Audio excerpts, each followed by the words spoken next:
Hello, we are at Pune Machine Tools Expo and we have with us Mr. Pankaj Bandal from Jyoti. So, sir, hello, sir. Hello. Good Hello. evening. Hello. So, sir, as a leader in this space, what new have you brought to the exhibition this time? This time we are more focusing on milling technology, and we are coming with some machines like NU series. We are planning to offer more and more machine with more technological side, and we have one turning center which is with servo motor, and we are giving all the servo turret. Sorry, these machines are with servo turret.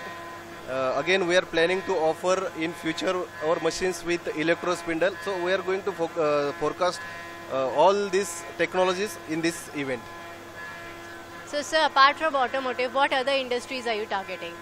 If we'll see Pune, in Pune we have Auto Hub obviously. So our maximum business comes from automobile, as well as we have hydraulics and pneumatic. That is one big business here.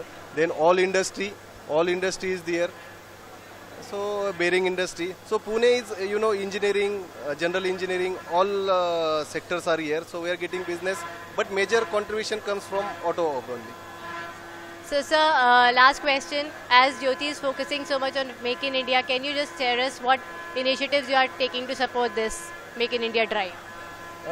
Under Make in India, we are manufacturing many of our machines, which we are manufacturing in our France factory. We are manufacturing here, and we are trying to be substitute for every imported machine. So that's our goal, and we are almost if you will see, we have changed all exterior of our machines. So it has all started from there. So definitely day by day, even Imtex, during Imtex exhibition, you will find many of such changes in our booth, and it will be completely Make in India for our industrial organizations.